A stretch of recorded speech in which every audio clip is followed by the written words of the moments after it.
Good morning everyone. এখন বাজে ভোর 5টা। যেমনটা আগে বলেছিলাম, আজকে আমার ব্যাঙ্গালোর যাওয়ার দিন। তো সকাল সকাল বেরিয়ে পড়েছি, ভোরবেলার দিকে ফ্লাইট। তো আজকে যাওয়ার পথে ভাবলাম যে আজকে একটু অন্যরকম কিছু করি। তো আজকে তাই জন্যে ই ক্যাব নিয়েছি, স্ন্যাপ ই ক্যাবস থেকে। তো এখন দেখি বেরোই। সকালবেলা রাস্তাঘাট খুবই শুনশান। সকালবেলা এখন রেড কাউয়ের গাড়ি এসছে, দুধ নামাচ্ছে এখানে হলদিরামের কাছে আমার শ্বশুরবাড়ি। ওখান থেকে আমি এয়ারপোর্ট যাচ্ছি। এখান থেকে এয়ারপোর্ট মাত্র 10 মিনিট লাগে। তো অনেক আগেই পৌঁছে যাব, কিন্তু সকালবেলার দিকে প্রচুর ভিড় থাকে। তো তাই জন্যে আমি ভাবলাম যে সকাল সকাল চলে যাওয়াই ভালো, গিয়ে বসে থাকবো। আজকে আমার কোনো চেক ইন ব্যাগেজ নেই, শুধুই হ্যান্ড ব্যাগেজ নিয়ে ট্রাভেল করছি। তো সেই অবধি আজক্ষণ থাক, আবার পরে রাস্তায় দেখা হবে, আবার শেয়ার করব।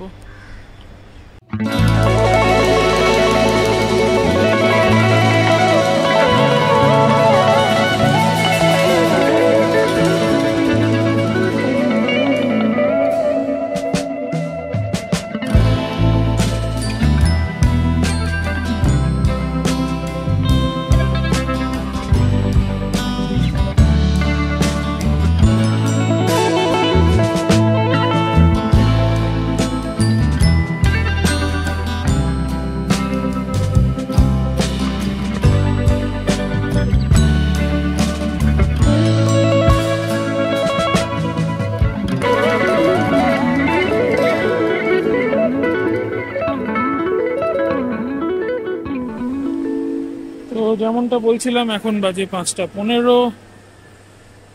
এয়ারপোর্টে আমি পৌঁছে গেছি। ডিজি যাত্রা দিয়ে ফটাফট ভেতরে ঢুকে এলাম। যেহেতু আমার কোনো চেক ইন ব্যাগেজ নেই, তাই আমি ডাইরেক্টলি সিকিউরিটি চেকের জন্য চলে যাচ্ছি। তো আমার সিকিউরিটি চেকটা এখন হয়ে গেল। সিকিউরিটি চেক করে এখন আমি একটু এয়ারপোর্টের মধ্যে ঘোরাঘুরি করছি। এখন বাজে প্রায় 5:30। তো এত অনেক তাড়াতাড়ি হয়ে গেছে। আমার ফ্লাইট হচ্ছে 6:45। তো এখনও চেক ইন দেয়নি, বা এখনও বোর্ডিং দেয়নি রাদার। তো এখন আমি যাই, একটু সকালবেলা ঘুম থেকে উঠেই চলে এসেছি। তো একটু যাই, একটু কফি খাই। তো এই যে এখানে ফুড টার্মিনাল আছে, তো ফুড টার্মিনালে যাই, গিয়ে ওখানে একটুখানি কফি খেয়ে নিই। তারপর ফ্লাইটে ওঠার দিকে এগোবো। অফিসের কলিগদের জন্য কলকাতা থেকে কিছু মিষ্টি নিয়ে যাওয়ার ইচ্ছা ছিল, কালকে আর কিনতে যাওয়া হয়ে ওঠেনি।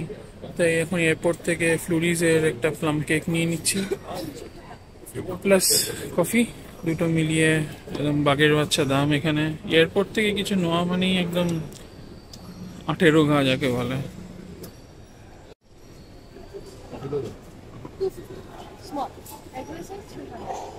এসে গেছে আমার কফি, আর ওই হলো প্লাম কেক। কফি নিয়ে চলে এলাম একটু বসার জায়গায়। এখান থেকে হ্যাঙ্গারের পুরো ভিউটাই দেখা যাচ্ছে। শাড়ি দিয়ে প্লেন দাঁড়িয়ে আছে। সকাল এখন বাজে প্রায় 5:45। এখন আমার বোর্ডিং অ্যানাউন্স করেনি, এই এক্ষুনি একটা ফ্লাইট ঢুকলো, এই হলো টাচডাউন। তো যাই হোক, যতই বয়স বাড়ুক না কেন আর যতই ট্রাভেল করে নিই না কেন, এয়ারপোর্টে এসে প্লেন দেখতে কিন্তু ভারী মজা লাগে এখনো। তো যাই হোক, আমি বসি এখন, একটু কফিটা খাই, খেয়ে তারপর বোর্ডিংয়ের জন্য বোর্ডিং গেটে যাব। আমার গেট এবার দিয়েছে 103, যেখানে এরো ব্রিজ নেই, তো বাসে করে যেতে হবে ফ্লাইটে। সো সেই হচ্ছে ব্যাপার। সেই মধ্যে আমি একটু চার্জারের কাছে বসেছি, এখানে একটু চার্জ দিয়ে নেবো ফোনটা চার্জ প্রায় শেষের দিকে। সো সেটাও একটু করে নেবো, আধা ঘন্টার মতন। তারপর আবার দেখা হচ্ছে ফ্লাইটে ওঠার সময়। এখানে বসে কফিটা খাচ্ছিলাম আর ফোনটা চার্জ হচ্ছিল। তো সেই সময় কফিটা খেতে খেতে হঠাৎ রিয়েলাইজ করলাম যে আমি সম্পূর্ণ একাই ট্রাভেল করছি। সকাল থেকে ফ্লাইট ধরার উত্তেজনায় জিনিসটা হিট করেনি আমাকে, but now I am missing Diptangshu and Sharmila the most. Diptangshu plane দেখতে এবং চড়তে খুবই পছন্দ করে, খুবই এক্সাইটেড, কারণ কি ব্যাপারটা খুবই নতুন ওর জন্য, অ্যান্ড খুবই ম্যাজিক্যাল, যে উড়ে উড়ে চলে যাচ্ছে অল দ্যাট। সো যাই হোক, অফিসের কাজ ইজ অফিসের কাজ, nothing much can be done about it. So যেতে তো হবে। যাচ্ছি অন্যদিকে।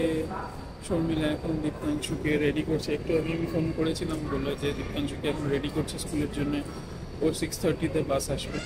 তো সেটাই, এখন দেখা যাক। আমার বোর্ডিং কল দিয়ে দিয়েছে, তো আমি এখন যাবো বোর্ডিংয়ের জন্য।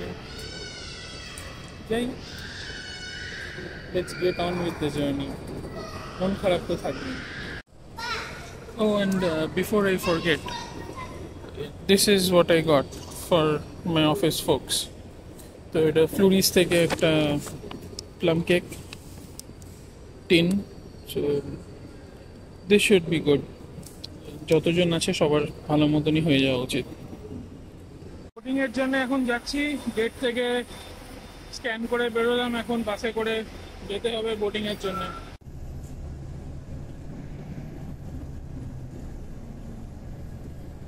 একটু আগে দীপ্তাংশুর সঙ্গে কথা হলো। দীপ্তাংশু এখন স্কুলে যাওয়ার জন্য বাস স্টপে গিয়ে দাঁড়িয়েছে, দীপ্তাংশু আর শর্মিলা।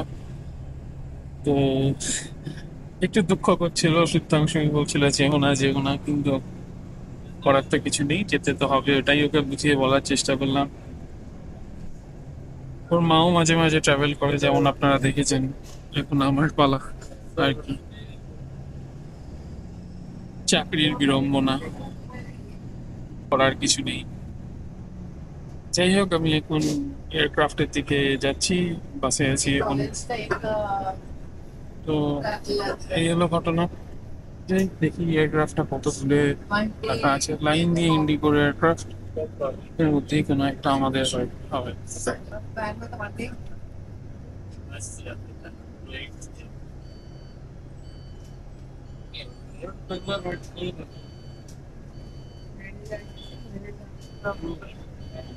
মনে হচ্ছে এটাই আমাদের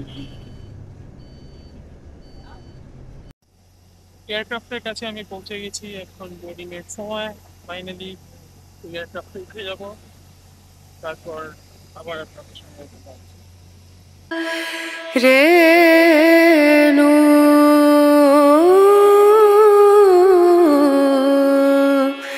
রে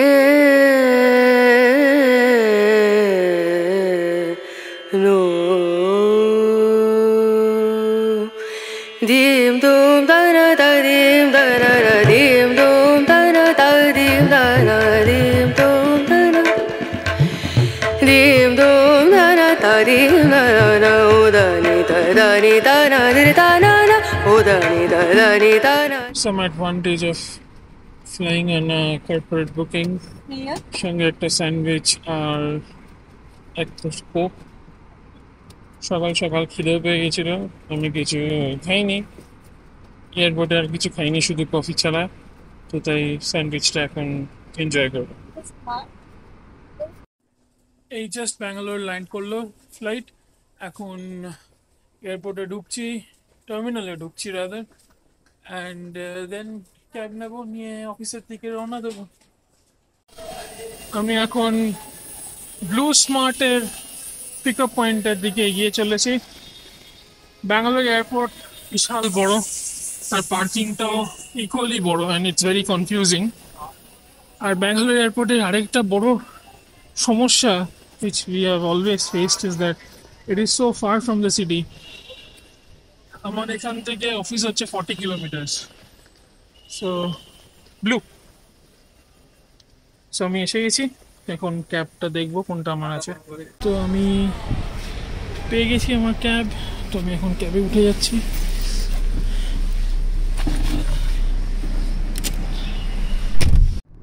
এখন বাজে প্রায় 10টা, আমরা বেরিয়ে পড়েছি অফিসের দিকে এয়ারপোর্ট থেকে। তো আমি তো যেরকম বলছিলাম, ব্লু স্মার্টের ইলেকট্রিক ক্যাবস নিয়েছি, অ্যান্ড আমি দারুণ একটা আড্ডা মারছিলাম আমাদের ড্রাইভার দাদা Sijil. So he is from Kerala and staying in Bangalore, earning a living just like me, and also many other people in Bangalore, most of Bangalore rather, যারা ব্যাঙ্গালোরে নেটিভ নয়, কিন্তু তারা ব্যাঙ্গালোরটাকে নিজের ঘর বাড়ি বানিয়ে নিয়েছে, কর্মভূমি যাকে বলে, জন্মভূমি আর কর্মভূমি তো ব্যাঙ্গালোরটাকে কর্মভূমি বানিয়ে নিয়েছে, যদিও ব্যাঙ্গালোরটা তাদের জন্মভূমি নয়। তো ইট ওয়াজ এ ভেরি ইন্টারেস্টিং কনভারসেশন। বেশ মজা এলো অনেক কথাবার্তা বলে। তো এখন যাই, যা মনে হচ্ছে এখনো 1 ঘন্টা লাগবে। ম্যাপ বলছে আরো এখনো 1 ঘন্টা লাগবে অফিস পৌঁছতে। তো যাই, অফিস যাই, তারপর দেখি কতটা জ্যাম ঠেলতে ঠেলতে যেতে হয়। এখনো অবধি তো সেরকম কোনো জ্যাম পাইনি, কিন্তু এক্সপেক্টেড যে আগে গিয়ে পাবো। যদিও সিজিল বলছিল যে এখন ছুটির মুড, গতকাল উগাডি গেছে, তারপর ঈদ আছে আগামীকাল। তো তার জন্য অনেকেই আর কি শহর থেকে ছেড়ে বাইরে চলে গেছে বেড়াতে, লং উইকেন্ড করে নিয়ে, মাঝখানে দিনগুলো ছুটি নিয়ে লং উইকেন্ড করে নিয়ে একদম পগার পা যাকে বলে। তো হলিডে মুড, গাড়িতে রাস্তাঘাটে গাড়ি ঘোড়া কম অ্যাপারেন্টলি। তো লেটস সি কতটা জ্যাম পাই আর না পাই। So in our apartment complex, previously they were stopping water from 10 o'clock in the morning to 6 o'clock in the evening. Oh, It was that bad. that is bad. No, Yeah. because, we have to be cooked. Yeah, we have to be done so many things. But now off late they have stopped it, but water is still an issue. BBMP has issued a notification. No, they have to put these aerators in the taps. That's Otherwise, they're putting fine of 5,000 rupees per flat. bad. Yeah, yeah. So this is aerators are good actually. It controls the flow of water and all. Yeah, that is bad. Because this area will be like it was in the inside the. We are digging the. Yes, But in Kerala, your Calcutta will be in the level will be high. Level We will be don't- high, We yeah. don't need to stress to that. indeed, Yeah. indeed. And also you have other source of water as well, right? Ah, In Kolkata see, you have what, Ganga. River is there. Yeah, river is there. Kerala also has some Many amount of rivers are there. river, right? Many Yeah. rivers are. Fortunately, the day one and the coming to Bangalore was full of surprises for me. Karon, there is very less traffic, Yeah. very less traffic as predicted by Sigil, and so it's a very big surprise that I was able to reach office in only it's 1.5 hours, Okay. which would typically take me any other day it would have been 2.5 hours easily, given the reputation that Bangalore has with its traffic. But yeah, today is that kind of a day. তো আমি এখন office পৌঁছে যাচ্ছি, আর 3 মিনিটের মধ্যে আমি office পৌঁছে যাব। এয়ারপোর্ট থেকে অফিস চলে গেছি ডাইরেক্ট, কিছু খাওয়ার সুযোগ পাইনি, তাই অফিসে ব্যাগ ট্যাগ রেখে একটু বেরোলাম খেতে। এখন এসছি এই দোকানটা, ভেনাস বেক পয়েন্ট। এখন বাজে 11টা 25। তো একটু এগ পাফ খাবো। Egg puff is very special for Bangalore. আর মজার ব্যাপার হচ্ছে, আর প্রি কোভিড যখন আমি রেগুলার অফিস যেতাম তখন আমি এই দোকানটা আমার রাস্তায় পড়তো, এখনও পড়ে, যদি অফিসটা চেঞ্জ হয়ে গেছে বাট রাস্তাটা নয়। তো এই দোকানটা থেকেই আমি এগ পাফ খেতাম। সো আমি জানি এদেরটা খুব ভালো হয়, and I always wanted to have it again, যেটা আমি আজকে করতে পারছি। তো সঙ্গে একটা থামস আপ, মাই ফেভারিট। খাওয়া দাওয়া হয়ে গেল, এখন যাচ্ছি ফেরত অফিস। অফিসটা অনেকটাই ভেতরে মেন রোড থেকে, তো হেঁটে হেঁটে যাচ্ছি। প্রচণ্ড রোদ্দুর আজকে, সাংঘাতিক অবস্থা। তো যাই হোক, একটা ভালো হচ্ছে এখানে এক সাইডে গলফ কোর্স পড়ে, তো ভিউ ইজ অ্যামেজিং। আর অন্যদিকে অফিসেস আছে, তার সঙ্গে একটা অ্যাপার্টমেন্ট কমপ্লেক্সও আছে। সো হাঁটতে খারাপ লাগছে না, যদিও রোদ্দুরটা অনেক। একটু পরে জায়গায় জায়গায় একটু গাছের ছায়া পাচ্ছি যদিও, বাট নট মাচ। তো যাই, অফিসটা করি, অফিসটা করে নিয়ে তারপর আবার কথা হবে। গুড ইভিনিং, এখন বাজে 5টা।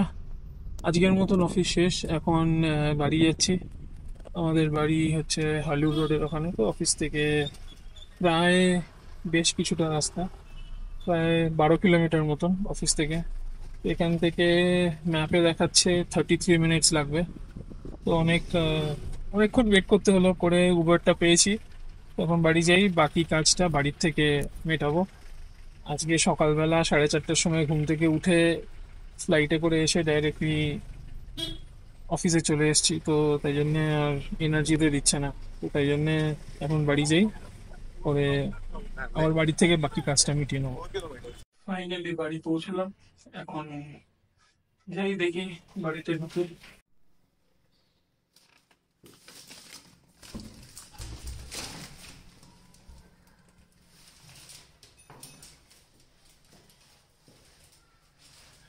ডিসেম্বরে শর্মিলা যেমনটি গুছিয়ে রেখে গেছিল বাড়িটা ঠিক তেমনটিই রয়েছে, কোনো রকম রদবদল নেই, কোনো ধুলো বেশি সেরম পড়েনি,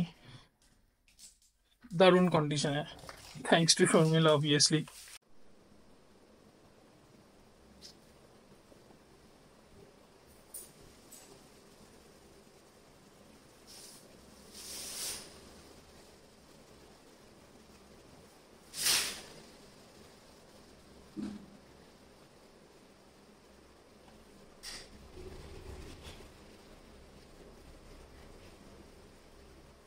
বারান্দার অবস্থা খুবই সঙ্গীন, বাইরের থেকে প্রচুর ধুলো, মাঝখানে বৃষ্টি হয়েছে কয়েকদিন, বা যেখানে আমাদের রং হচ্ছে বাইরেটা, তাই তার যে ওয়াশিং এর কাজ হয়েছে তার জন্য ভেতরে প্রচন্ড ধুলো, কিন্তু দরজাটা বন্ধ ছিল তাই জন্য ঘরের ভেতরে অতটা আসেনি।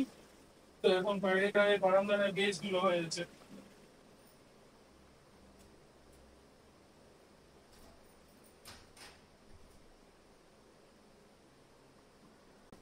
বেডরুমটা স্পিক অ্যান্ড স্প্যান, যেরকম শর্মিলা ছেড়ে গেছিল ঠিক সেরকমই আছে।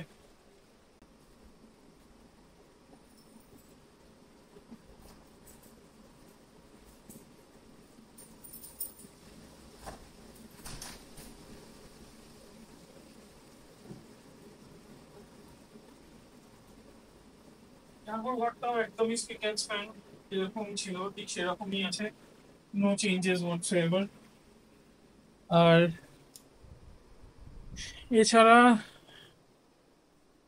আমাদের কিচেন একদম ঠিকঠাক, নো চেঞ্জেস, নো প্রবলেমস। এবার ফ্রিজটা লাগাবো, লাগিয়ে জল টল খাবার দাবার রাখতে সুবিধা হবে। ফ্রিজটা এবার চালিয়ে দিই।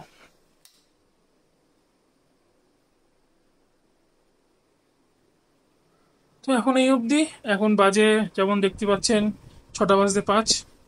এবার আমি যাই, একটু কাজে বসি, বাকি কাজগুলো আছে, মিটিংসগুলো আছে, সেগুলো মিটিয়ে নিই। এই হলো বেডরুমের অবস্থা, যেমনটি বললাম স্পিক অ্যান্ড স্প্যান। হ্যাঁ, এই রিপেয়ারিংটা আমরা ডিসেম্বরে করেছিলাম বাইরের দিক থেকে, তো দেখতে পাচ্ছি যে এটা আর অ্যাগ্রিভেট করেনি, which is the good part. তো that is a good thing that has happened.